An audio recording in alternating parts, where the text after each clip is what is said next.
Hey there, Cosmic Warriors, and welcome back to another video.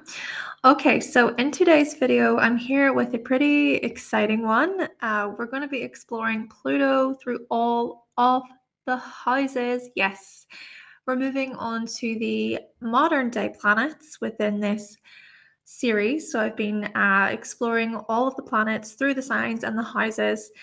So yeah, we're going to begin with Pluto, and then we'll probably move on to Neptune and then Uranus to finish.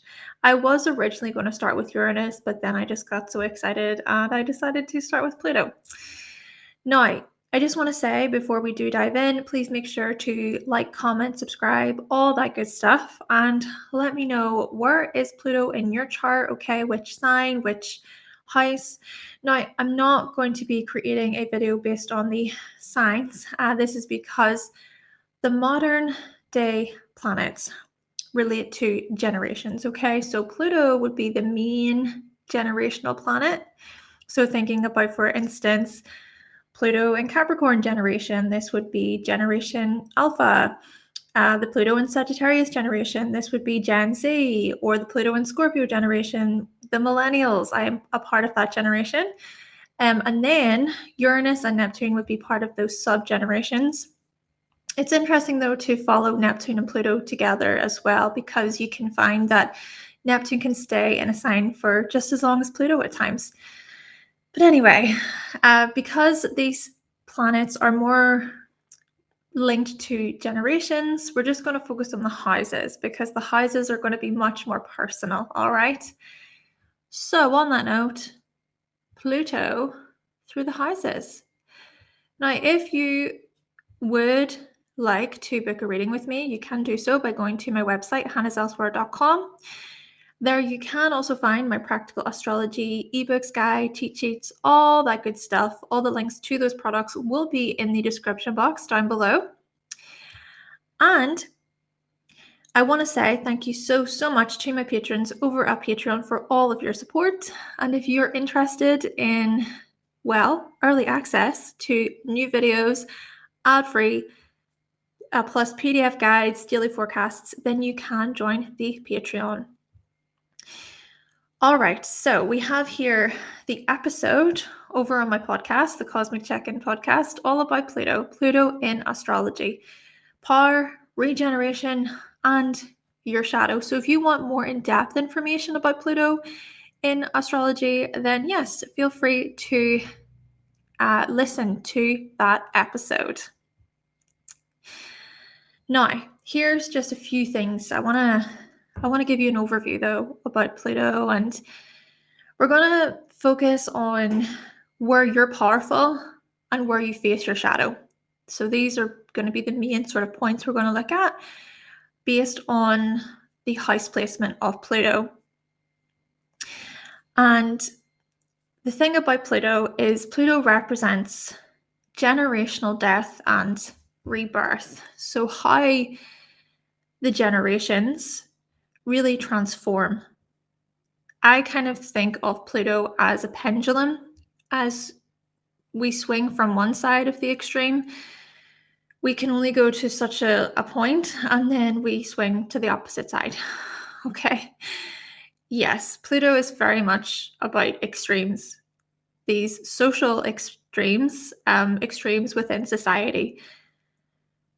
We are forced to change. We are forced to transform. Pluto is so much about renewal, regeneration, and Pluto is all about pushing boundaries. Yes, pushing boundaries. And the thing about this is Pluto can be highly catastrophic and destructive. So imagine it like pressure is gradually building until there is this powerful climax. So this creates an ending or a death followed by a new beginning. So a rebirth. So we think about the phoenix, right? This symbol associated with Pluto, the Minerva, the higher octave of Pluto. So consider this mythological creature, right? This bird, and it goes up in flames. So it burns itself to ashes, and then it is born again. The phoenix rises. So imagine this happening on a generational level as Pluto moves through all of the signs. And I have put a few examples there. So we think about when Pluto was in Leo and all the other signs as shown there. So let's think about how the Pluto in Leo generation really ushered in transformation to do with the entertainment industry, film, comics. So this was around the 30s to the 40s, so the 1930s, 1940s. Then consider how the Pluto and Virgo generation ushered in this whole thing of keeping up with the Joneses. This whole thing of, oh, to have this perfect life, and oh, this person has this car, and oh, I have to keep up with them, and I got to get this car. And yes, how those matters have really played a role in how society is shaped today. So that was around the 60s. Then we see with Pluto and Libra the push for greater equality. So that was around the 70s to 80s. And Pluto and Scorpio changes to forensic science. I mean, I'm pretty sure that DNA, that highly transformed forensic science. So this was in the 80s. And then Pluto in Sagittarius, we saw the travel transformations. We see here, the accessibility that we have to travel today. So that was around the 2000s. And then the most recent of the generations, Pluto in Capricorn, the rise of entrepreneurship. There is so much more that could be said about each of the generations, of course, but I just wanted to give one example for each, and hopefully from looking to those examples, you can maybe see for yourself how such generations really have shaped how we are as a society today. Yes, how we have evolved, because hey, this is what Pluto is about. Pluto is about evolution. It's this evolutionary process. And Pluto is also strongly about empowerment, being empowered, our personal power. And that's what we're really going to focus on today. But really, Pluto in the chart shows up as where you die and where you rise from the ashes. On that note, I want to say that if you're interested in learning more about each of the Pluto generations, there are posts available over on my Instagram. So I have Instagram posts about all of the Pluto signs and also the Neptune signs. Perhaps I'll get around to the Uranus signs at some point, but yes, if you kind of want some more information there, especially about Pluto and just the importance about these different generations, then check out my Instagram. It's just hannahselsewhere. And of course, then overall, Pluto is so much about how your generation changes deeply. It's about transmutation. It's about alchemy. Naturally, however, your Pluto sign, just to think about it, right? Thinking about it on a generational level, yes, Pluto can show up as how your generation purges, releases, and generates power, but also how your generation is sort of manipulated and dominated. It can signify our generation's shadow. So on that note, we're going to dive into each of the Pluto houses, because what we're going to do is we're going to address where you're powerful, but also where you face your shadow. So we're going to make this a bit more personal. First up then, we look to Pluto in the first house individuals. Okay, so with Pluto being in the first house, well, the first thing that comes to mind here is your personal power. You are the people who need to feel like you have some type of control of yourselves, your life, your direction, your aims, your goals. My goodness, you can be highly ambitious and determined people. But you see, there's also a great deal of struggle, power struggles present.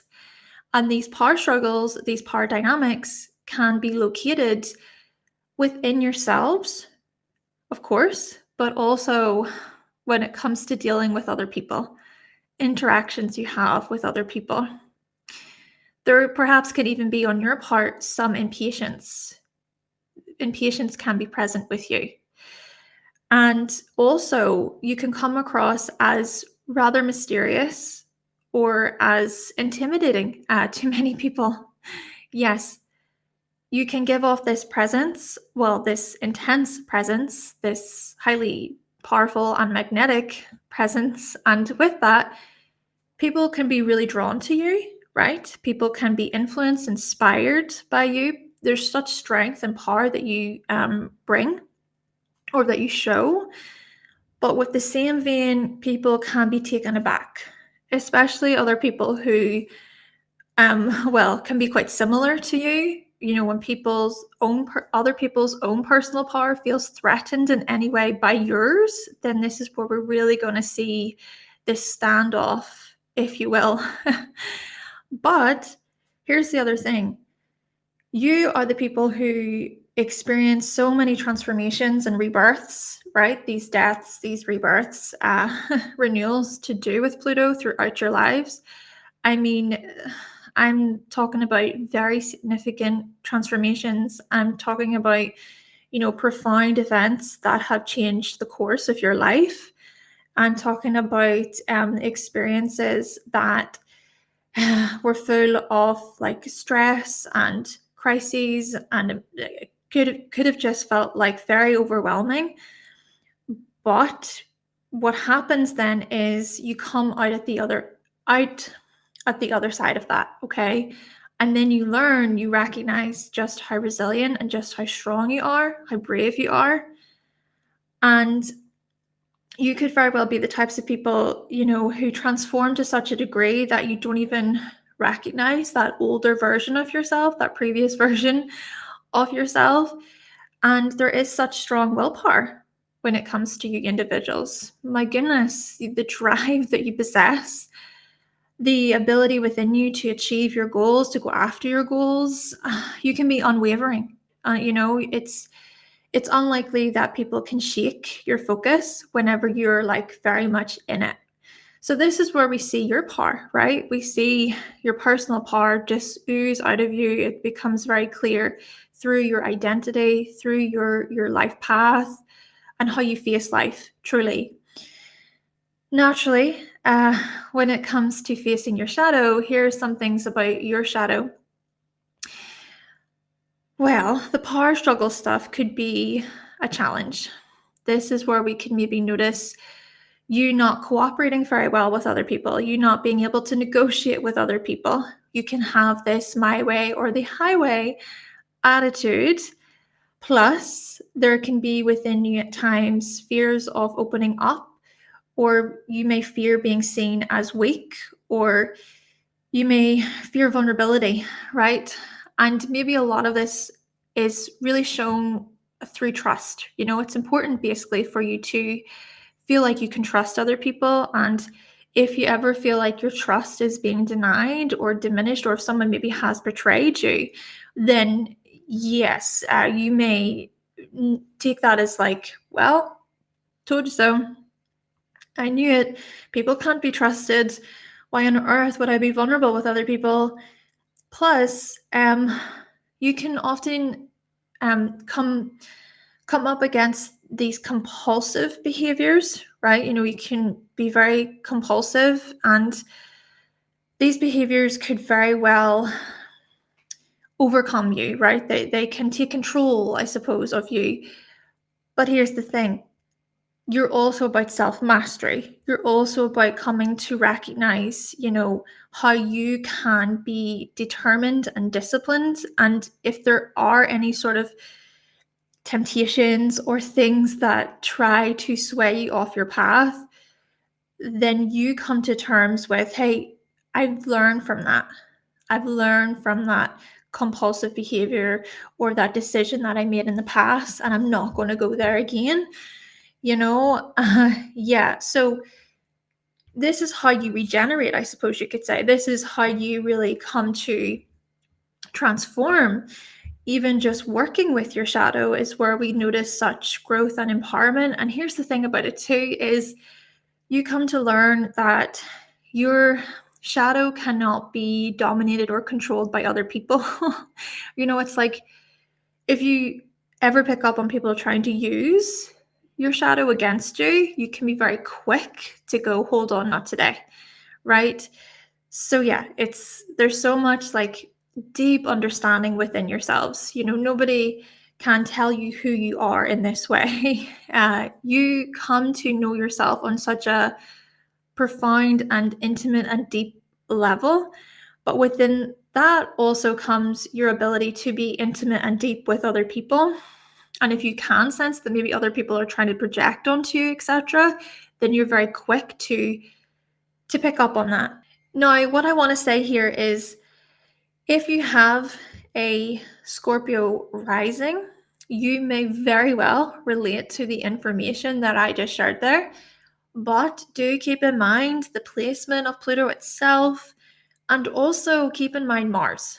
Locate Mars within the chart. So both Mars and Pluto would be your chart rulers. But yeah, so by locating Mars is going to give you more information about how determined you can be, how you achieve your goals, stuff like that. Okay, let's now move on to Pluto in the second house, individuals. With Pluto in the second house, well, the second house is so much about our finances and our materials and our earnings. So what we notice here, if you've got Pluto in the second house, are the transformations that you will undergo when it comes to your resources and your earning potential, for instance. But we also notice the power struggles that may have been especially present during your younger years. My thoughts on this one is that when we think about how the second house is linked to our financial providers, so you think about your parents, your guardians, just people who looked after you and provided for you. Well, there could have been a lot of fear present there, or there could have been obsessiveness surrounding money and materials, or there could have been stress, right? Perhaps things were quite rocky, shaky, inconsistent. And so, because of those sort of beginning stages with money and earnings and materials and so on, maybe this kind of leads to you then experiencing power struggles with money yourself, or fearing money, fearing resources, fearing that you'll never have enough of them, right? Or that you won't have enough. You won't be able to provide for yourselves. And so there could be this sort of obsessiveness or this control that comes out within you of like, I need to keep on to this, right? I need to hold on, hold on, hold on. And even just thinking about self-worth tied to Pluto in the second house, I mean, this could be that if you ever can sense that someone is being snarky with you, or there's a certain comment, or there's like any sort of negative view towards you, you may be very quick to defend or to have this like, no, you're not going to tell me who I am, right? And then we can see tension there. We can see power struggles there. Naturally, of course, when it comes to your own personal power, I mean, you really transform when it comes to your self-worth. You really begin to build this solid sense of self-worth, and you come to value who you are on a very deep core level. And because of that, you can be unshakable. You will not let silly comments sort of sway you off, or you may even have this attitude of, no, you cannot dictate how I feel about myself. Why would I ever let you do that? Plus, you may also start to come at your security through more of this deep desire. This, do you know what? Yeah, I am gonna be driven here. I am going to be determined here. I'm going to work hard. I'm going to be very, very strategic when it comes to my earnings and my resources and having this stable security in my life. I am going to push for these things. Heck, you might even focus so much upon how you can earn a living, right? Where you become like one of the masters, a master within your field, a master within whatever just area you work in. And maybe you're madly respected. Plus, you could come to terms with being very magnetic when it comes to wealth, attracting money, attracting material security to you. I even think about with people with Pluto in the first house, how they can be very charismatic. But with Pluto in the second house, maybe being charismatic is somehow linked to your wealth, right? So, do you know what? This could be a case of you working with a lot of money or managing loads of money, handling other people's resources, right? Even just becoming so good at business, good at enterprise, entrepreneurship. Yes. You may even recognize that it's important to have and to establish meaningful bonds with others in order to kind of help you get ahead a little bit. Yeah, this is where we see your power, right? Your personal power come out. But of course, the thing about your shadow, facing your shadow, is there can be within you still the fears of losing what you have. Maybe because that is what has happened in the past. And so in the back of your mind, there could be that little sneaky fear of um, what if, or you could be extra suspicious of others or very like cautious of others. And then we could also see then with this, the power dynamics happening, right? The domination stuff, the control stuff. Yes. So I think for you, you also transform when it comes to this. But hey, here's the other thing about the shadow is the shadow can be our friend, because you can even look at this as these parts of your shadow being integrated. And then you can use these parts of your shadow to your benefit, such as being really, really good at business, or knowing how to read people really well, knowing how to read their intentions really well, and how that can help you when it comes to business, when it comes to money, financial opportunity too. Now, as for Scorpio, if Scorpio rules the second house cusp in your chart, you may very well relate to the information that I just shared, but you want to locate where is Pluto in the chart for more information, and Mars. Where is Mars in the chart too? Especially Mars can give indication into, your goal setting and what drives you, stuff like that. Okay, let's now think about Pluto in the third house, individuals. Pluto in the third house, folks. So, what we see with you is how much you grow and transform and evolve when it comes to how you communicate, how you learn. You are the people who can move others with your words, and you may also seek to become powerful with your words. You want your words to matter. And when you speak, you want other people to listen. Now, because of this, if you ever can sense that others are not listening to you, then this is where we can see within you frustration, anger, or you can view others as being very disrespectful. Naturally, with this, power struggles could very well play out, right? There could be power struggles within communication. Conflict can happen within communication. So, this is about you coming to terms with how you can communicate in a way where, yes, it's impactful and you're being assertive, and you can even confront a situation, right? It's like, yes, I'm going to confront this, but to also hold space for empathy, for maybe some softness, and also for you to be respectful toward others. Because I think for you, whilst you can't stand other people being disrespectful within communication or within discussions toward you, this is also about recognizing within yourself how respectful are you being when it comes to communicating with others.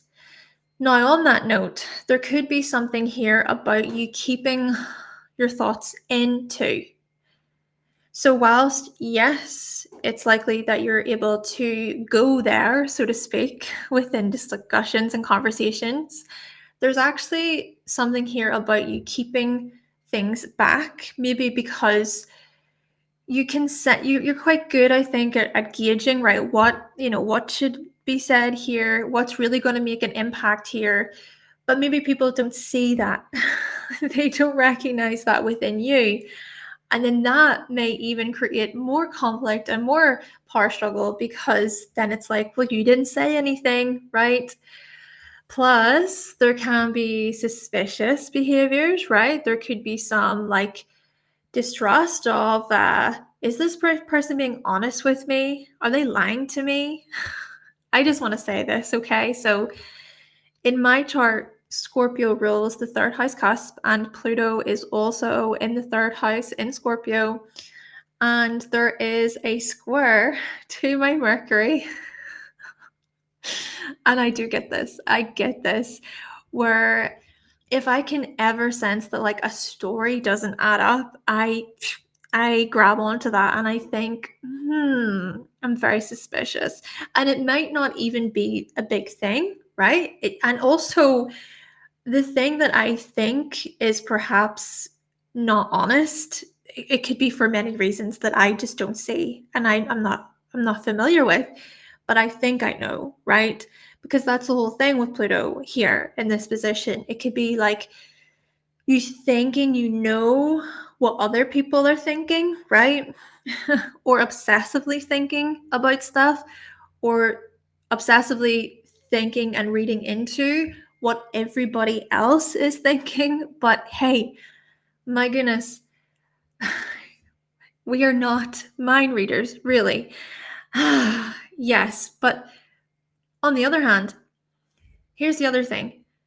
This is also an intuitive placement. It is. Whenever you try to look past or manage the part of you that can be obsessive or read into things too much, then what we get to is your intuitive insights, your intuitive wisdom, how you can actually dive into more of the psychological stuff. You can explore the unseen, you can explore the unknown aspects of life, but maybe because you're not being so kind of attached to a certain thing, then you can see those other parts more clearly. The message becomes louder. But hey, your curiosity is it's profound, it's deep, it seems like it's never ending. Once you learn about something, you pull back the layer and then you're digging in again. It's like that you're burrowing down, and you're these investigators, researchers. You just want to uncover whatever there is to know, and you will leave no stone unturned. And you also will transform them when it comes to your investigations, when it comes to your research. You'll transform when it comes to learning. Yeah. You your mind really, in this way transforms. Like, for example, how you think today is going to be so completely different to how you'll think a year from now. But the difference here, I suppose, in terms of the strength, is that you can think in the present moment, oh, this is never going to change. This is never going to change. Oh, right. It's that kind of the ruminating, the obsessing, going over and over and over that, whatever it is, the thought. But hey, long behold, things change and you transform. Plus, you can possess such sharp minds, very analytical, intense thinkers, intense learners, and you can even be this way within your relationships, thinking about siblings, for instance, because the third house rules siblings in astrology. You may go deep with siblings. Here's the funny thing. So I have two Scorpio brothers. My only two brothers, both Scorpio suns. And when I think about the types of conversations I have with one of them in particular, yeah, I'm not even going to say what we talk about, but we're willing to dive into things, deep things. So yes, this is where we notice your personal power if you have Pluto in the third house. But naturally, when it comes to facing your shadow here, I think it's important to face the shadow of assuming that you kind of know what others are thinking, or trying to control or manipulate the conversation or what other people are thinking as well. And reading too much into things whenever maybe it's good just to just step back, step back for a bit for your own mental well-being. Pluto in the third house. All right. If Scorpio rules the third house cusp in your chart, you may very well relate to the information I just shared, but you want to think about locating Pluto in the chart for more information about how you transform, etc., where you're more powerful. And also Mars. Where is Mars in the chart? So I know for myself, Pluto actually creates a same degree sextile with Mars, and Mars is in the fifth house. So I think about what I do creatively. So what I do creatively is linked to my profession. So thinking about even what I do on here, and then Pluto with the same degree sextile, so much about communication. Yes, I would say that greater balance is perhaps best for me. But am I going to learn that? Hopefully I will. Hopefully I will. Anyway, yes, basically make sure that you're also locating Mars in your chart for more information. All right, so let's now move on to Pluto in the fourth house individuals. Oh, here we go. So with Pluto in the fourth house, well, let's think firstly about your personal power. Let's think about the transformations you experience when it comes to your home, family, your living situation, and how you can begin to become really quite magnetic and powerful within these spaces. I mean, you could very well have very deep and profound connections with your roots, with certain family members, with your ancestry, with your past. Maybe there is a particular parental figure in your life and there is that strong bond. There's a very, very strong connection that you share with them. But perhaps it could also be that there are power struggles, certain power struggles and dynamics which exist within the family. You know, these intense power struggles that happen, where maybe it's you versus another family member, or it's you versus a few other family members, and it just seems like certain family members are trying to control you, they're trying to have power over you to assert their will, but then you're just like, no, I'm not putting up with this, I'm not tolerating this. So there could be a great deal of tension and conflict and possibly emotional turmoil present here within the family home, especially whenever you were younger. And maybe as well, you can fear other people getting close to you. Perhaps such matters are tied to the past, tied to your upbringing, those memories, the control that could have been present throughout your younger years there. So you could very well carry that forward into your relationships, and then intimacy can be quite challenging for you because you've built up these walls, right? So it can be difficult to connect with you in this way. But in a similar way to what I was saying to those with Pluto in the first house, perhaps this is about you coming to trust, but naturally that trust is to be built. It's to be built over a long period of time. It's that kind of vulnerability and that trust being built together. And then that also comes via people who are decent and people who can also be vulnerable with you just as much, right? But what I will say about this is, due to the power struggles you have experienced throughout your life, right, with family, I mean, this could have been a certain parental figure who was just really hard to reach, maybe because they were so caught up in their own emotional turmoil. But because of these things, because of these experiences, you become so compassionate as a person and so empathetic as a person, and so just understanding. And as well, I would even say that there's so much compassion and empathy that can be gained toward yourself, can be shown toward yourself. And I would even say this for all of the, Pluto houses so far. Perhaps a big part of the transformations and power and addressing the shadow when we think about Pluto is about empathy and kindness, holding space for the parts of us that, have been hurt or have felt like we didn't have any sort of control or power within that moment. Yes, empathy and love and kindness.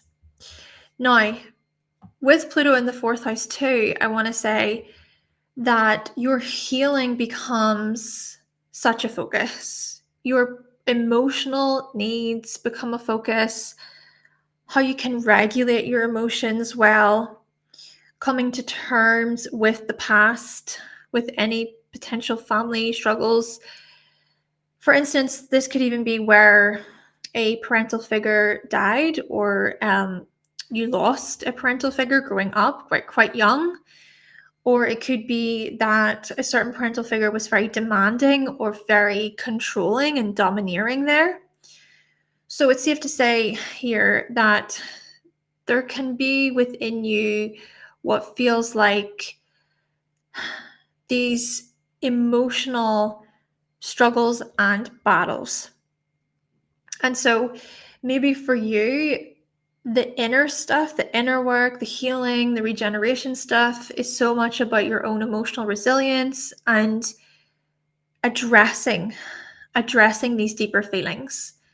Not suppressing, not denying, but addressing them, being brave, being head on about it all. And of course, this stuff is very complex. I'm not here to give you a straightforward answer or a fix. It's not a black and white thing, but this could be a journey for you. This could be a process, really, a process for you. So yes, Pluto in the fourth house, folks, your personal power is so much about your emotional depth, coming to terms with your own emotional healing, and even, hey, as well, setting up your own place, right? Your own home where you feel secure, you feel safe, but there's also space to let out your intensities, right? Your own intense feelings, right? To be able to recognize that your intense and profound feelings are what make you you too, in a way. So, indeed, to create your own living situation where there is that safety and security, and there's that honesty too.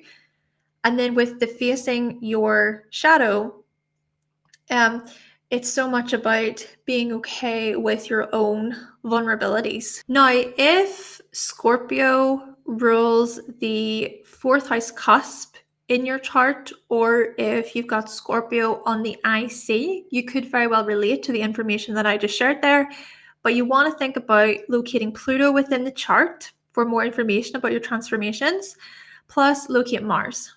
Locate Mars within the chart as well. And that Mars can also give you some indication into your own sort of resilience and your own ability to assert yourself and to stand up for yourself. Okay, so let's now move on to Pluto in the fifth house, individuals. Right, so with Pluto in the fifth house here, what we notice when it comes to you is your personal power is found through or within the creative projects you take on and how you express yourself creatively. So, how you express yourself through your creative projects and endeavors, etc. I mean, you could very well transform deeply when it comes to your hobbies, when it comes to what you create. And there is this passion. Oh my goodness, there is this passion, this deep love for what you do creatively. And if you feel like, hey, this thing that I'm creating, the passion isn't there, I don't feel it, it doesn't burn as strongly, then it's like, what? Why? So I suppose in this way you can experience, these extremes, if you will, because I think for you it is important to channel your profound, intense energy into your creative projects. Well, this is where your profound feelings shine. It's through what you create. So you could pour a lot of your emotion into your creative projects, and it's wow, huge. But then, just as much, you could very well just go, no, I'm done with that. I don't want that anymore. And close whatever it is. Naturally, yes, this could just be a process for you, but maybe a part of facing the shadow is about when you self destruct, because that could be a thing. When there are these unhealthy ways of creating. So the intense energy could come out, but there could be this obsession. There could be this like power hunger, stuff that comes out too, or being consumed, right? Consumed by your creative projects. Hey, that just made me draw a connection there because, as I said previously, Mars is in Capricorn in the fifth house in my chart, and there is a same degree sextile to Pluto in the third house. So I can see parts of this within me, actually. Yeah. The tendency of leaning more toward obsession. I'm finding it hard to find the balance. Healthy boundaries. I'm learning. Okay, I'm learning. So, yes, for you, this stuff could be true for you. You may relate. Plus, we see here how much your romantic relationships transform you, the death and rebirths that you experience when it comes to romance and love, and oh my goodness, the intensity you feel when it comes to romantic relationships. Very passionate, very deep emotionally. You seek those deep emotional connections. But what I want to say about this is, again, this is where we notice the extremes. Because this energy is not necessarily sustainable, right? When we think about relationships for the long haul, if it is, for instance, that you desire more of a long haul committed relationship there, long-term committed relationship, Yeah, because this could be a whole situation of there is that intensity for a bit, um, romantically, but what about when, the desire, there's a lack of keeping up with that, or there's a lack of the romantic side of it because, hey, everyday life happens. Hey, we all have responsibilities and things like this. So, yes, maybe this is where we also notice trying to come to terms with some type of balance, right? Think about how with Pluto, I mean, Pluto can be very, very black and white. It's either this or that. Pluto is all about the extremes. So maybe we can try to find some type of balance and harmony within it all. But what I will say is that there's still this strong passion you have. And it shines through. It radiates out of you. And hey, this is also about the type of relationships that you have with your children and how, my goodness, your children, if you have any children, they transform you in these huge ways. And you may also recognize within your own children how sort of deep they are, how emotional they are, how intuitive they are, maybe even how empathetic they can be. You sort of pass on, if you will, these qualities to your own children, or you can see their own individuality present these qualities. Yes. Now, as for as for the shadow, I suppose we've touched on this a little bit with just being too consumed by your creativity, maybe even being too consumed within relationships, right? There could be the power dynamics, power struggles. There could be the whole thing of you're not telling the truth, and maybe just challenges and issues with control, basically. There could be unhealthy levels of jealousy present as well. So maybe this is where we see here for you the potential to grow and the potential to transform, to focus more on continuing to have those deep experiences within your romantic relationships without it becoming a matter of control and being domineering, etc. And maybe too, what is welcomed in some ways within your romantic relationships is some vulnerability. So, for instance, here's the thing about jealousy, it's not bad. So, if these types of emotions like jealousy or envy start to enter the equation, it's being able to be raw and vulnerable and open and honest about these emotions. By doing so, you don't let them have control or power over you. So, yes, maybe it is recognizing that your emotions are valid and it's okay to feel how you feel, but it's more so here important to recognize that you're responsible for your actions. So, with this in mind, yes, fear of vulnerability could very well play out within your romantic relationships, but just as much, there can be this opportunity to open your heart, if you will, and then you can transform through those experiences. Now, if the sign of Scorpio rules your fifth house cusp, you may relate to some of the information that I just shared. But what you want to do is locate Pluto for more information about transformation, etc., and then locate Mars too within your chart, and then bring that information back to the fifth house. Just a reminder, Mars is more about how we assert ourselves, our willpower, determination, etc., even our sex drive. Okay, let's now think about Pluto in the sixth house, folks. It's interesting because I'm about to experience a Pluto in the sixth house transit for the next 20 years. And I also experienced Pluto in the fifth house transit there over the past 15 or 16 years. Oh my gosh, I've grown so much when it comes to romantic relationships. Yes. Okay, let's do this. Let's move on to Pluto in the sixth house.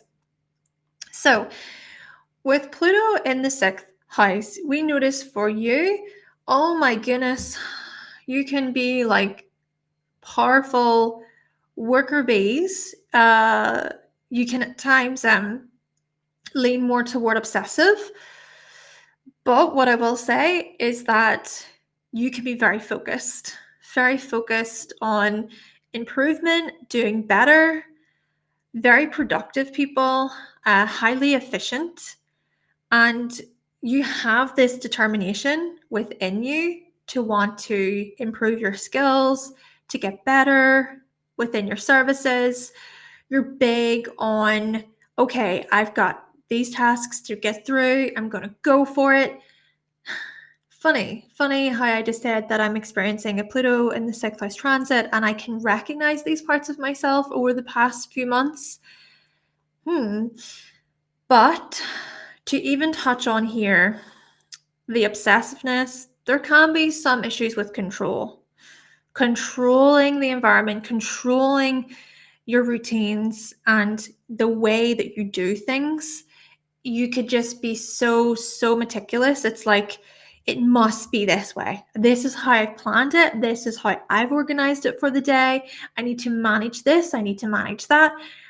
But it can be just such an extreme that, other people trying to maybe help, give their advice, give their input, or other people just existing within the workspace and they get in your way, you think, right? So, yes, this is where we can see power struggles, power dynamics. There can even be within you when we think about the shadow, this whole thing about, I need to be perfect, it needs to be better, just striving to do better and better and better. But whenever you move into that mindset or that mentality, this is where we notice burnout, fatigue, worry, stress, overthinking. You're overthinking, you're stressed, so then you can't sleep. And then there's all of these issues with your sleep. And then that makes you even more burnt out and fatigued.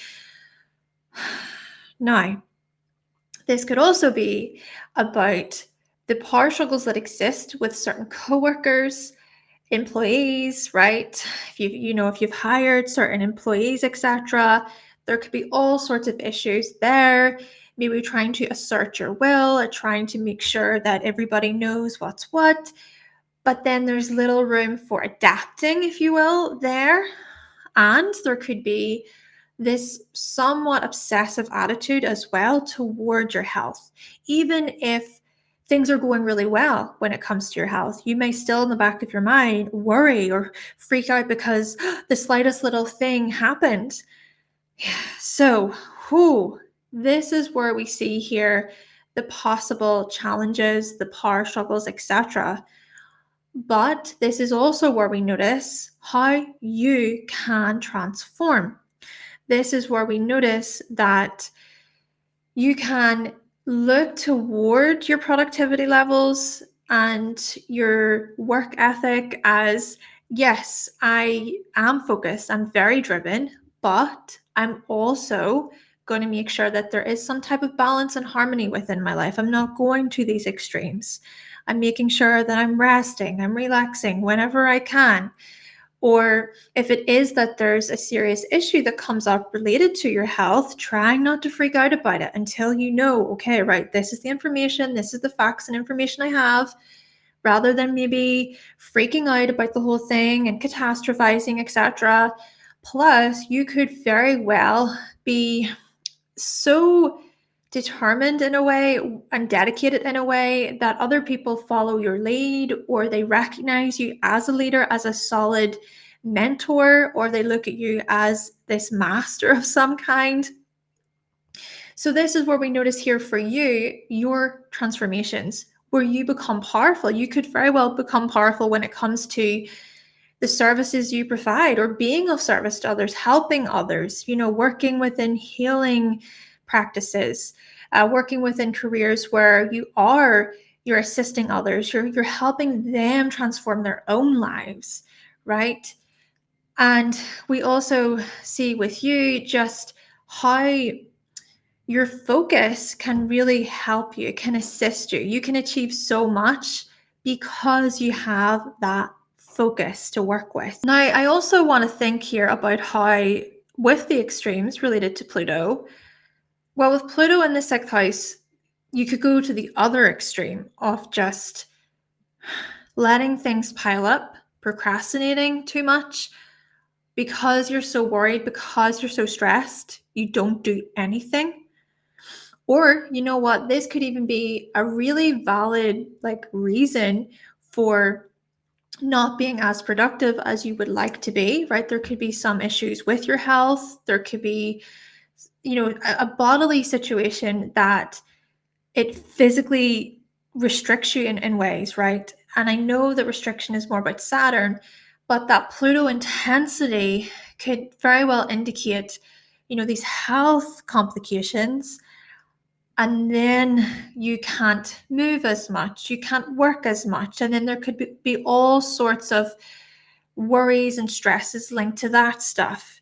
And so maybe this is where we also notice for you, if you are someone with Pluto in the sixth house and this relates to you, this is where we notice your own transformations, your own personal power. It's being able to recognize, bringing it back to maybe some balance. What can I actually do? And how can I also hold space for empathy, right? And this is something we've been trying to highlight with Pluto through the houses. Empathy for the self, empathy and compassion for the things that we cannot physically control in life. If Scorpio rules the sixth house cusp in your chart, you could very well relate to some of the information that I just shared there. But you want to think about locating Pluto within the chart for more information about transformation in your life, and then locate Mars as well for more information about your determination and your leadership, etc. Okay, so let's now move on to Pluto in the seventh house individuals. Pluto in the seventh house. So with Pluto being in the seventh house, well, let's just say this right off the bat. You tend to attract partners, friends, business partners even, who transform you, and you also transform the lives of them. And it's through your partnerships where emotional connections are developed and where you also grow emotionally, spiritually. Your partnerships are really about how you evolve and how you grow as a person. Naturally, with this, there could be really intense and profound emotions that come up. There could be turbulence, and possibly there could be manipulative tactics, power struggles, power plays, concerns here related to control, right? Jealousy could play out, possessiveness could play out. And so you could become somewhat tangled up in other people's games, in their webs, if you will. And they too could also become tangled up in your own, right? So all of this is to say that, well, relationships could really test you, test your patience, test your security, perhaps. But there can also be room for how your relationships can transform you in magnetic ways, in ways where you actually feel more empowered. Maybe this is about recognizing who is not for you, right? The types of people that really just, they trigger you far too much, right? Possible people who are emotionally manipulative or very immature. And so you can see, no, that's not what I want. I can't deal with that. Because I sort of think of you possibly attracting someone like that, and then you feeling like, oh well, I can set them right, right? I can help them see their own shadow. I can help them see that. And then because of that, then they'll transform and we can have a better relationship and stuff like this. I even kind of see this Pluto in the seventh house as like a manifestation of, how within certain relationships it's very destructive. But what happens is the couple decides to have a child, or they decide to get married because maybe they think oh, this will fix the relationship or this will, change the other person. And it's like, no, no, that's not going to work. Right. That is what I visualize. That's sort of what I think about with this placement, if you will. But in terms of your own personal power, I think this is where things really are more impactful for you. This is about being able to bring it back to the self and think, okay, how can I be empowered within my relationships? How can I think about what I want, right? What do I want? And do I have a deep desire to connect with people on an intimate emotional level? Yes, I do. Okay. And I'm not about the superficial stuff. I want to be raw and real and honest. Yes, okay. I see that within myself. And so, because of that, then you're not going to put up with people who try any of the mind games or the manipulative tactics, stuff like this. Okay. Yes. I mean, this could be where you whenever you go through these transformations, you become so magnetic and you attract people to you easily and you're passionate. And there's so much love I feel that you have to give, but it's just that you're not willing to compromise upon uh, your own values, I guess, your own values within relationship. You're just not willing to compromise on those. Still, within relationships, some compromise is necessary. And maybe this is you coming to terms with your own control, your own fears of vulnerability, possibly. Feeling like you need to be in control of the relationship at all times, and you need to constantly make sure that balance is there and harmony is there and the give and take is there. My goodness, it can feel like you just take on too much, too much. So maybe something to consider is being able to come from a place of, hey, this is my stuff. These are the things that I'm carrying. These are the things that I can control, but I cannot physically control the other person. And if the other person is trying to be like that toward you, right? This is also, I suppose, similar to what I was saying. It's also about being able to consider your own personal power within it all. But hey, my goodness, love and relationships and connection, it can be very intimate with you. Uh, my word, they can transform your life, the sort of bonds that you experience. And even thinking about clients and customers and business partnerships, we see here you forming really powerful connections with clients and customers, for instance. My goodness, you could be insanely good at business, for instance. You could work with some of the most powerful clients and you could very well help transform the lives of your clients and your customers, maybe because of that inner work that you've done and you've performed, right? The healing influence here to do with Pluto, even the empathy there. But you can also bring these understandings to other people to help them with their own sense of, awareness there, and their own personal growth can be achieved better because of the stuff that you've done.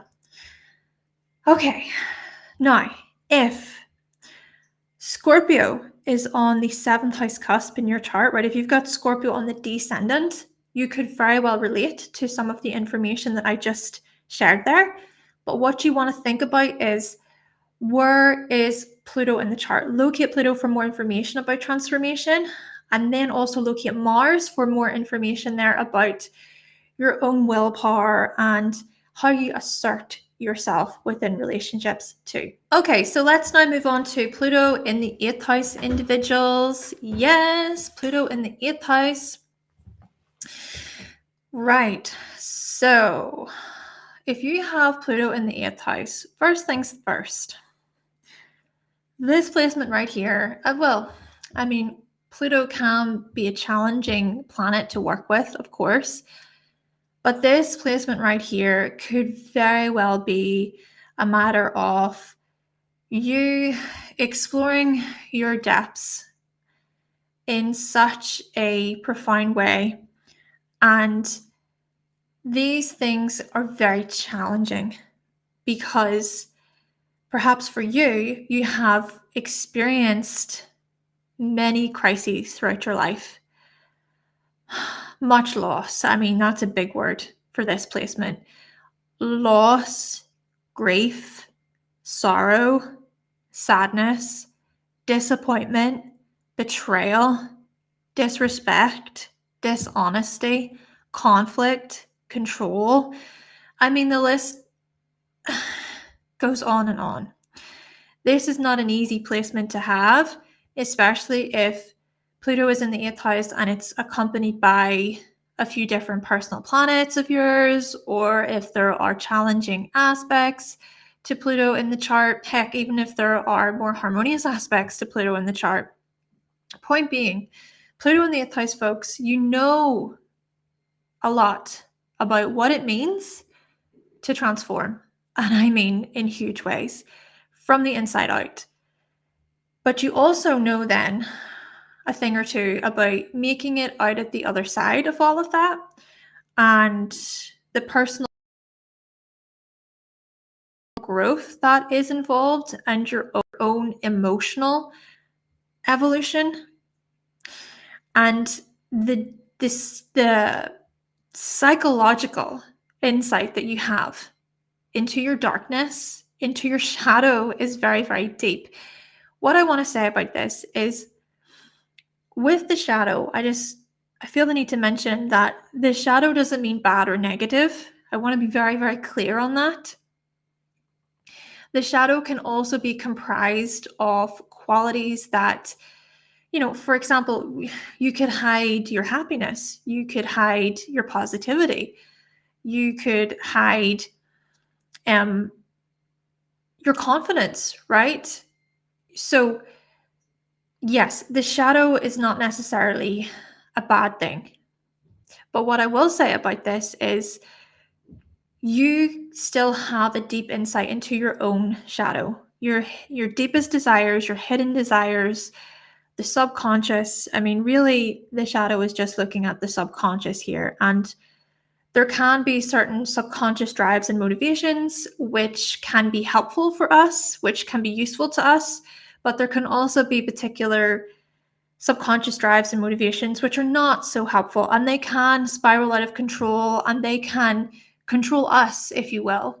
So maybe with Pluto in the 8th house, there is something to be said about temptation, lack of boundaries at times, power struggles, these hidden motivations, sort of having the say, having control over what you do. And it can feel at times like you're powerless, right? It can feel like, I don't have any control in this situation. I don't know what to do. I don't know where to turn.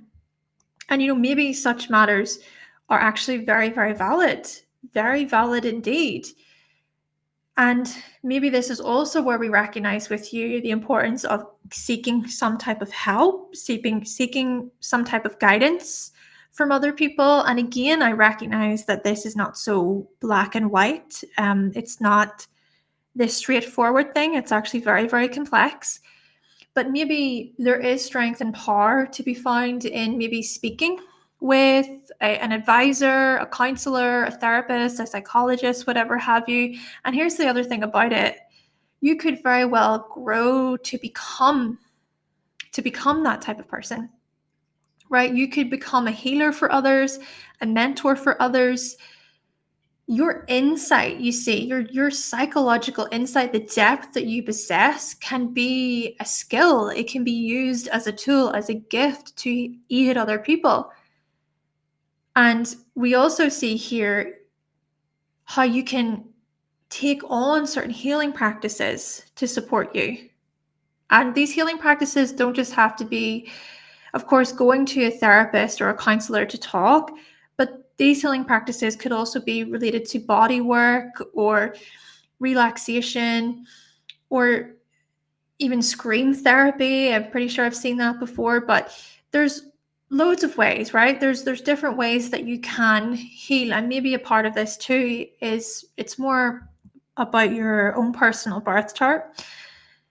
But what I even also want to mention is how the eighth house can be tied to the unseen, the unknown. So you could have a fascination with the unseen. You may be really deeply interested in the occult, psychology, the afterlife. You may have these questions of, where do we go once we die? What is this all about? What is my purpose here? What is my meaning here? I know someone with Pluto in the eighth house, and they're really young. I mean, they're in their early 20s, actually 20 years old, and he's already talking about this type of stuff. And having a conversation with him, I was just like, wow, how do you know all of this? So young. But yeah, there's such an interest in these hidden elements, the hidden sides of life. And at the same time, if we think about how the eighth house is linked to inheritance, other people's money, other people's resources, shared finances, etc., well, we could also see here the transformations you go through. Hey, this could be a situation where you do, in fact, receive some type of inheritance or a large sum of money through a parent that passes away, a grandparent that passes away. And then that money can really support you and can really assist you, right? Can help you get back on your feet, for example. So there is that. And maybe, you could use money and then invest it yourself, be really smart with it. I would even suggest seeing a financial advisor if you've got Pluto in the eighth house. If there is some sort of inheritance or resources that get passed on to you, be smart with that. Yeah, be smart with that money. Now, as for the shadow side of things, yeah, there could be some walls, emotional walls here to do with intimacy. That can be really difficult.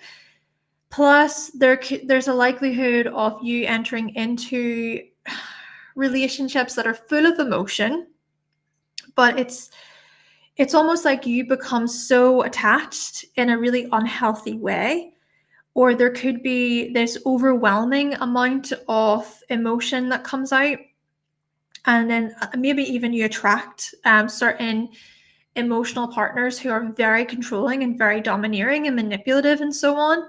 So this is where we see for you the empowerment. This is where we see for you, okay, sure, learning to trust, learning to open up, etc., which does require time, and it's important to do that with someone who is loving and valuable, etc.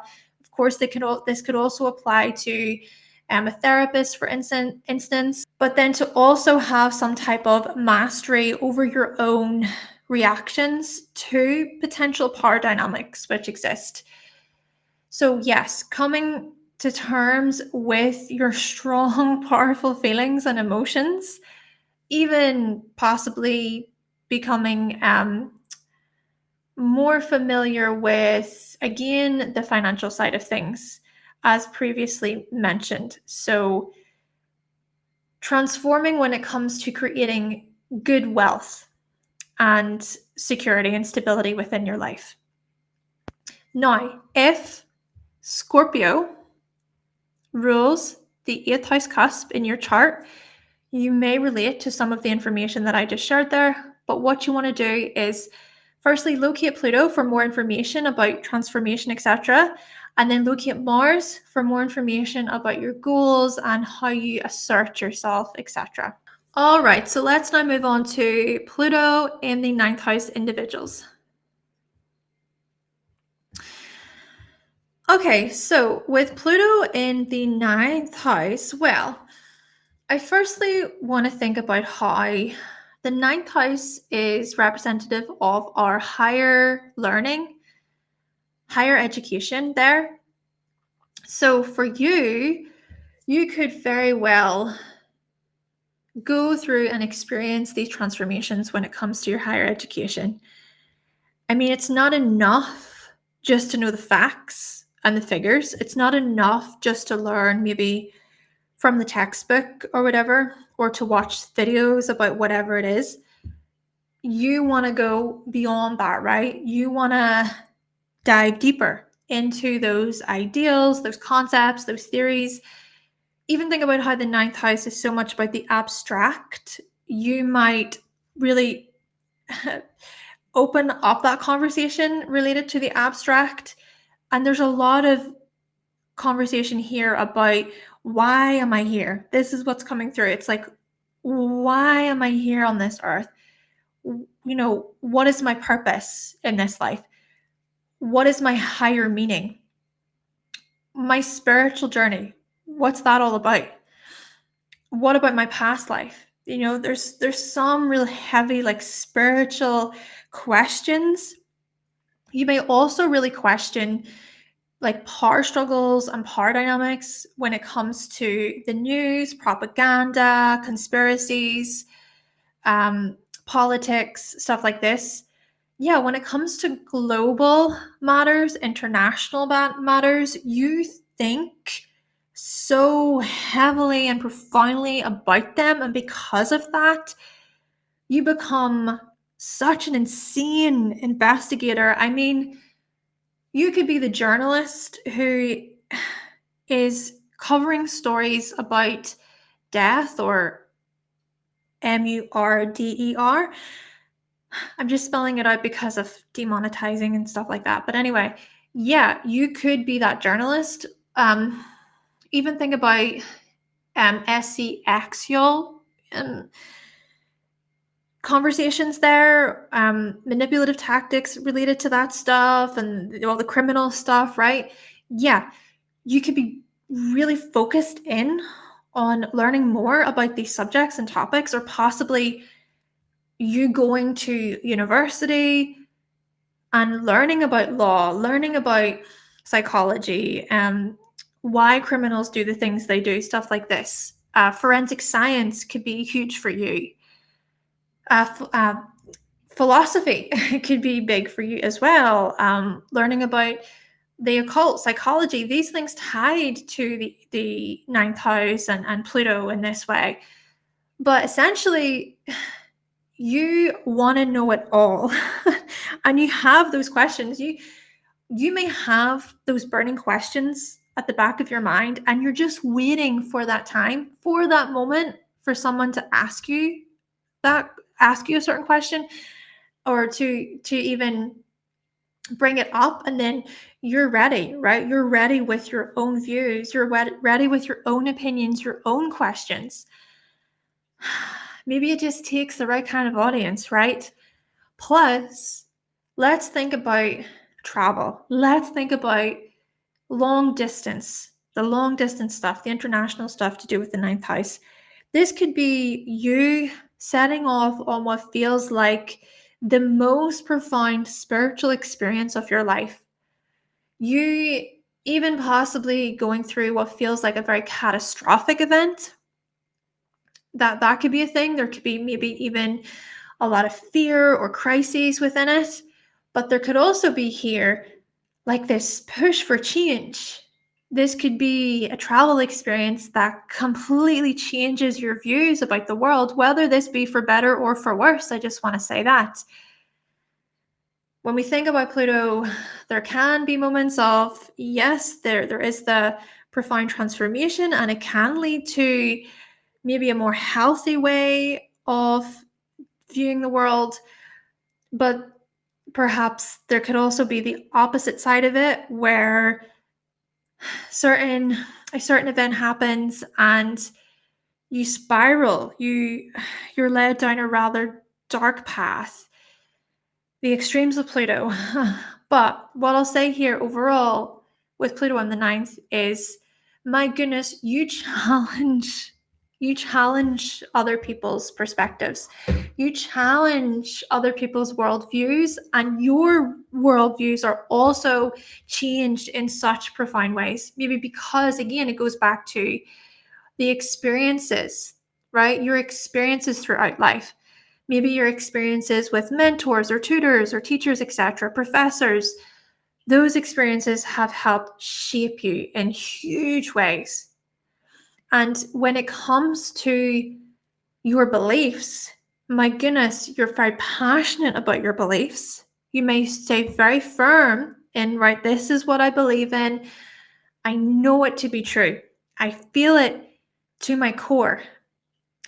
Yes, and you can even possibly lead others through your own teachings, your messages, your meanings.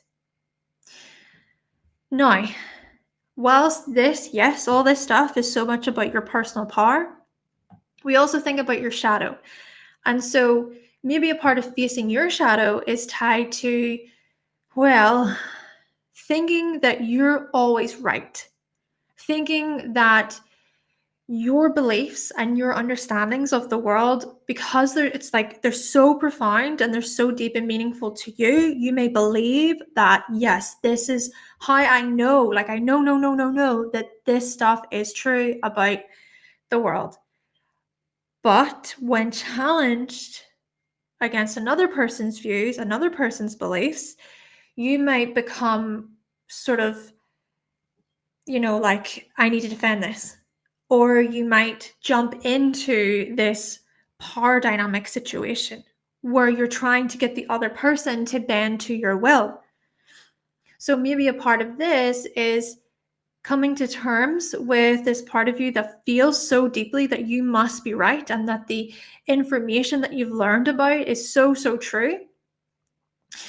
And of course, there could also be the transformations to do with your very faith, your belief system, but how such things may have been challenged, especially whenever you were younger, perhaps, right? So if there was a certain situation, I mean, for example, and I say this with sensitivity, of course, for example, this could be a church situation that was very extreme, controlling, and manipulative. And then because that happened, then that completely reshaped your views toward a certain religion, for example. Or maybe even seeing that everybody within that particular religion is all the same because of what happened to you. So I hope I'm sort of making some type of sense here. So I guess this is where, again, we see the extremes and even the possible obsessive qualities with Pluto, but we also see here your own personal growth, your own ability to transform and to maybe broaden your scope, a little bit, and to trust, right? Maybe a part of this is openness, trust, maybe reestablishing faith in a different way, right? It's coming to terms with your beliefs and different cultures and different worldviews, etc., just in a way where there is greater empathy and compassion, and there's room for maybe listening. There's room for desire. Now, if Scorpio rules the ninth house cusp in your chart, you could very well relate to some of the information that I just shared there. But what you want to do is you want to locate Pluto, first of all, for more information about transformation, and then also Mars. Locate Mars for more information about your willpower, how you assert yourself, your drive, etc. Okay, so let's now turn our attention to Pluto in the 10th house, individuals. Okay, so with Pluto in the 10th house in your chart, well, my goodness, you are the people who are highly ambitious, very, very determined indeed. There is great focus and intensity that goes into whatever your profession is, whatever you feel you're called to do in this life, right? Thinking about purpose, your life's work, your life's mission, your career. Oh, you possess great strength, power, will, and determination. And you could very well be madly respected within your profession of choice because, hey, you put in the work, you show dedication, and you also do not put up with, well, little respect. You don't put up with being overlooked or underappreciated. You could very well be the types of people if you feel as if you are not being appreciated within your chosen vocation, career, etc., you could be quite quick to let your boss, your manager, whoever it is, know that you're just not putting up with that type of behavior or that disrespect. And we also notice with you the transformations you experience when it comes to your career. So it may not even be that you take on just one career path. You could take on many different career paths throughout your life. There could be some type of cycle that you experience, or you may recognize when it's, a certain career path has run its course. It's no longer serving you. It's no longer for you. You're not as passionate about it. Maybe you even reach some type of success point, right? A successful point, and you think, well, I've learned all there is to know, so time to maybe pass it on to someone else. Or this could even be, heck, you becoming so powerful within your chosen profession. You could very well be an entrepreneur. You could very well start your own company, your own business, and then you sell it on. You pass it on. Heck, you could be the types of people who retire really early because you lay those strong foundations to begin with. And because you had that strength and that power, that resilience within you to keep going, then yes, it's almost like you put so much intensity in for many, many years, but then a lot of that is so that you can set yourself up for greater relaxation or rest later on in life. So that's an interesting one. Plus, it could very well be that the public, right? So we think about your public image, you think about how you're seen in front of the public. You could be seen as a rather powerful person. And yes, this is not necessarily about, being this super wealthy or uh, authoritative individual. Yes, you could possess this authority, but maybe this is about how that manifests. Maybe this could be through your research, through your investigations, and maybe you just become very respected in this way, right? You possess this magnetic image by others because, or you're seen in this powerful magnetic way by others because you have put in the work. So also I want to say that in terms of the shadow, right? This could be serious power struggles with members of authority. You're the people who do not like taking directions from others. You want to be the ones in control. And maybe too, it's about how you're asked to do something that matters the most. But still, there could be power struggles. There could be even some real crisis points that you hit or that come up, things outside of your control, right? There could be career struggles, career challenges, manager challenges, the organization that you work for, the company you work for, there could be difficulties there. And maybe throughout it all, you can feel really stressed or overwhelmed. Whew. But there's also your resilience here. Plus, you can be the types of people who can be quite good within an emergency, very good under pressure. Maybe some type of pressure pushes you in a lot of ways, and you do transform when it comes to your responsibilities, your successes, your accomplishments, your achievements. Leadership progression here, leadership transformation here.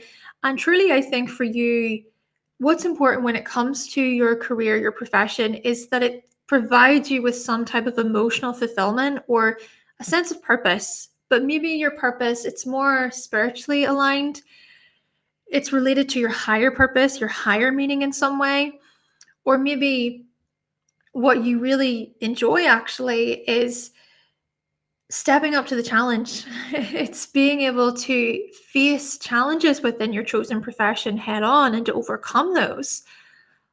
Yeah. I mean, your presence is very much known. It's very much known, seen by others. You may even become known for being highly resourceful, very successful, a professional.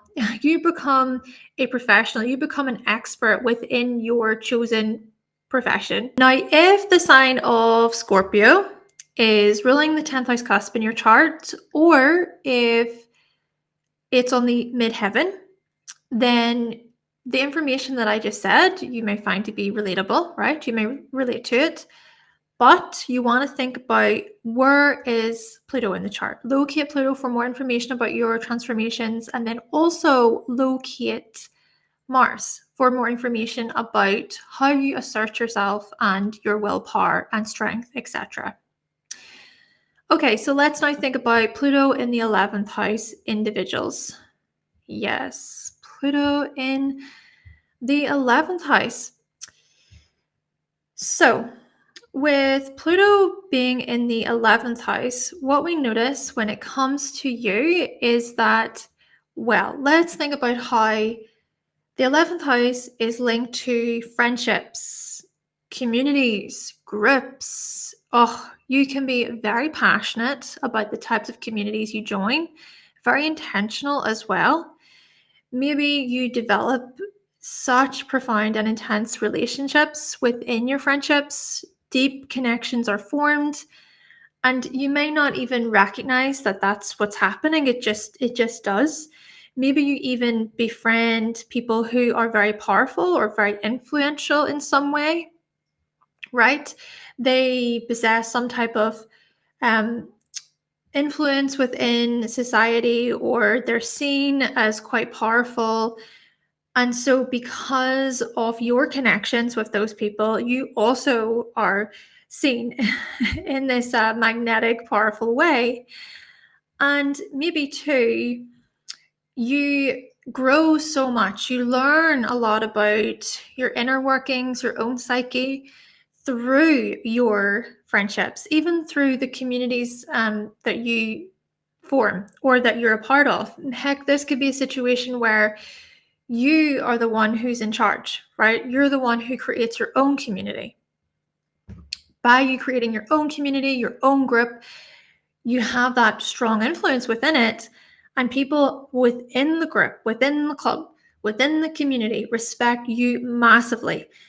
But you see, well, there could also be power struggles, power dynamics which happen within the group. There could be jealousy, there could be dishonesty, there could be betrayal, there could be, stabbing each other in the back and this type of stuff happening. And so maybe you come to deal with these types of people even kind of secretly hoping for your downfall within the group, this type of stuff. But then equally, right, with power struggles, this could very well be you trying to have the upper hand when we think about the shadow. You possibly being possessive when it comes to friends, you potentially being possessive when it comes to what other people within the group think of you. There could be some manipulative tactics there.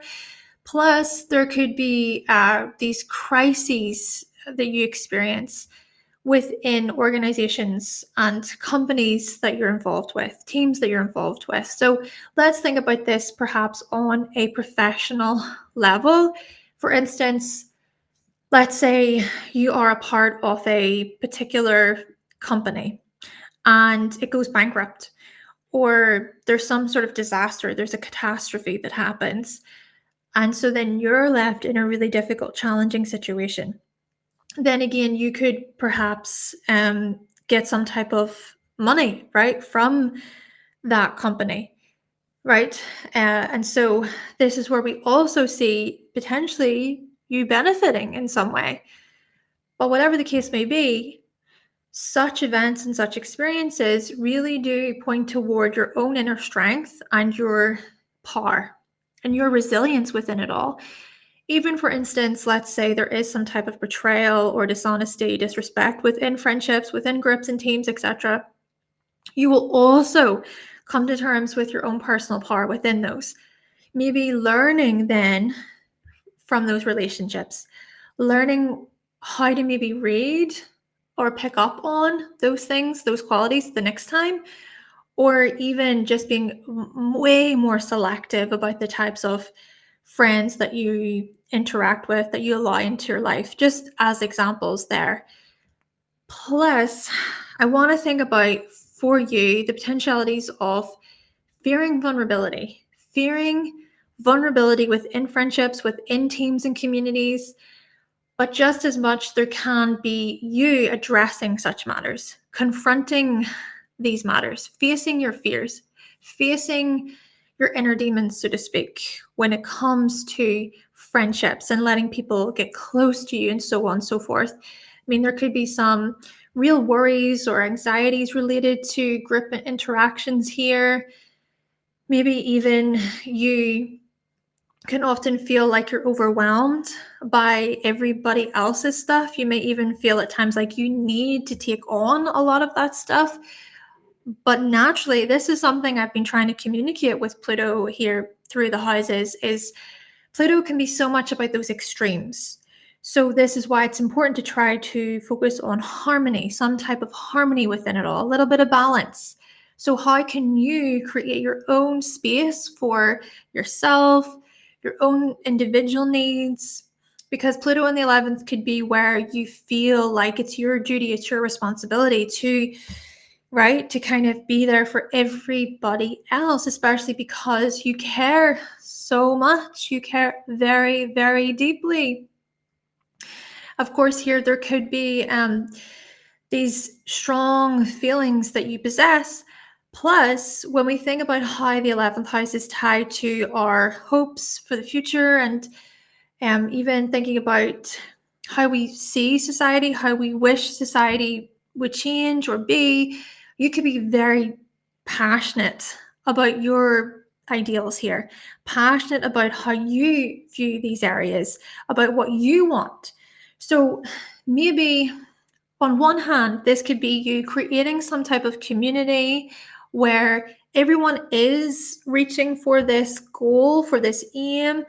Everyone's following that path, like-minded, etc., which is great. And there can be transformation. There could be changes that are created for the future. Brilliant. But it could also be where you become power hungry, right? You become so obsessed with all of that. Like it needs to happen. It needs to happen. And it's so deep within you and you push for those changes. But maybe this could be to your own detriment at times. Maybe this could even be to the detriment of other people. Because then it's like, well, you're not listening to individuals within the group because you're so concerned about this is the aim, this is the goal, etc. Still, you know what? Got to give it to you. Very dedicated to the path, dedicated to your mission. And maybe this is even where you get other people together. You could be this coordinator of certain rallies, petitions, getting people involved, really. Yeah, and let's even think about it as you preferring to experience close, deep, intimate connections and relationships with others, and you can do that. You can move in those ways. You really care about that, that focus and seeing other people, seeing into their depths. You could very well be such a healer in this way, a guide for other people, and truly even appreciated and seen for your ability to see the other, to recognize the other. Now, if Scorpio rules the 11th house cusp in your chart, you could very well relate to some of the information that I just shared there. Naturally, what you want to think about is locating Pluto within the chart for more information about your transformations, and then also locate Mars within the chart for more information about how you assert yourself and your drive and your will and so on. Okay, so lastly, we have Pluto in the 12th house, folks. Pluto in the 12th house. So With Pluto in the 12th house, well, let's just say this. You need your alone time. You need time to yourself and to recharge. You need time to truly, properly decompress, to be away from reality. And we notice here how you transform when it comes to this spiritual. My word, your spiritual journey is very profound. And this is where we notice so much of how you change as a person. You change from the inside out, and it's through your spiritual practices that you do that, or it's with the help of your spiritual practices. They can be used as really beneficial tools. We notice your spiritual growth. We also notice here your ability to face your fears, to be able to dive into your darkness, to dive into the things that scare you the most, anything that's irrational, anything that's quite delusional. Now, the other thing about this, consider the extremes of Pluto, consider the sort of dark side of Pluto here. It could very well be that there is a lot that's buried within you, a lot that you repress, a lot that's kind of thrown into the subconscious, maybe because certain situations and experiences were very traumatic for you, too much. So there may be some psychological blockages on your part here, or psychological concerns to address or to look into. Naturally, not everybody, has to look at the psychological stuff or repression and stuff like that. I get it.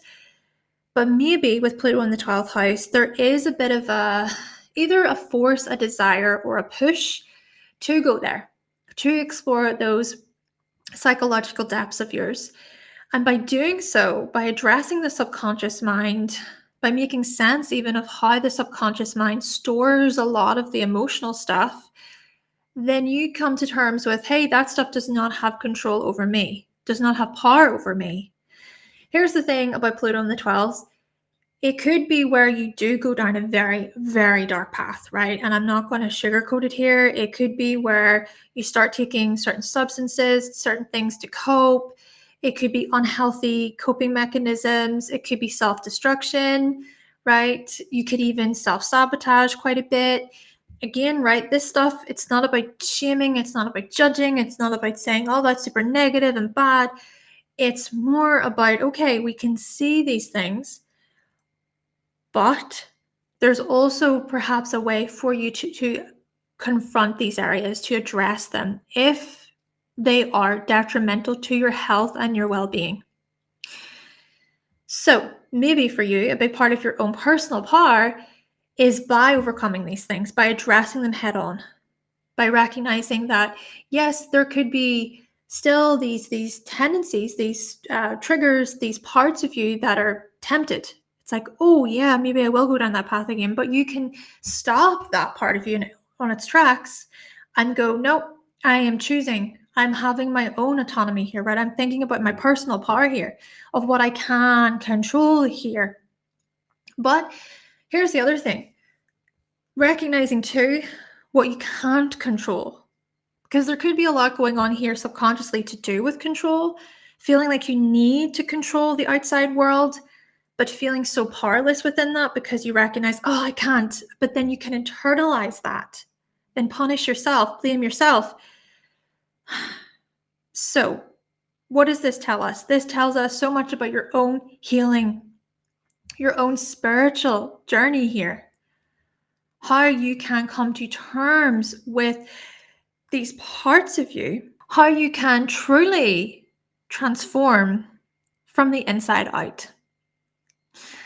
And maybe a part of this also involves your ability to step back when you must, when you need to say, hey, you know what? I do need some space. I need some time for me.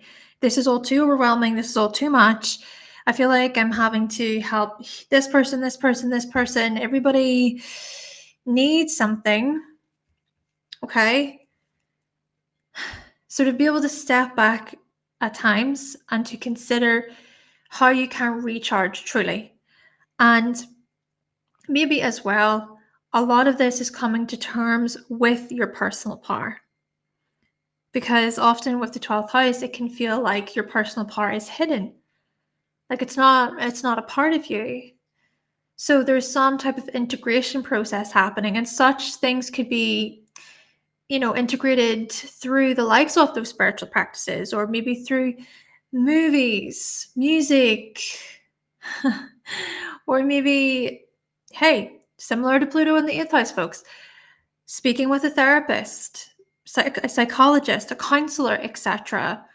Just getting your fears out, or being able to be vulnerable, to open up about anything that you worry about, that you're concerned about. Do you know, this could even be a situation where your dreams are so strong and your dreams are trying to tell you something about your personal power. It could even be that you suffer from really bad, like, night terrors or nightmares.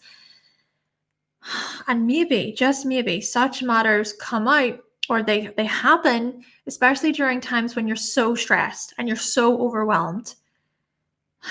Yes. So for you, your transformations really are tied to your spiritual practices, your inner life, and your subconscious. Now, if Scorpio rules the 12th house cusp in your chart, you could very well relate to some of the information that I just shared there. But what you want to think about is locating Pluto within the chart for more information about your transformations, and then locate Mars as well for some insights into sort of how you assert yourself, even anger there, your willpower, etc., your goals, etc. All right, everyone. So this has been Pluto through the houses. We have been focusing on your power, right? Where you're powerful, where you face your shadow. Yes. Now, I want to say thank you so much to my patrons over at Patreon for all of your support. Again, if you want to become a patron, you can do so if you would like. And with that, everyone, thank you all so much for listening. Thank you for being here. And if you would like to book a reading with me, you can do so by going to my website, hannahselsewhere.com. And if you really enjoyed today's video, you can always buy me a coffee, but no pressure at all. Just to let you know, thank you so much, everybody. It's been a long one, and there's so much more I could say when it comes to Pluto. Of course, there's so much more, but I just wanted to focus on those areas today. Thank you, and make sure to comment, like, subscribe. Let me know your Pluto placement. Pluto is in the 3rd house in Scorpio in my chart, making the squares to my Aquarius placements, and that trine to Mars, trining Venus and Neptune as well, I believe. But yes, that's my information. Thank you all again, and I will talk to you in the next one. Bye!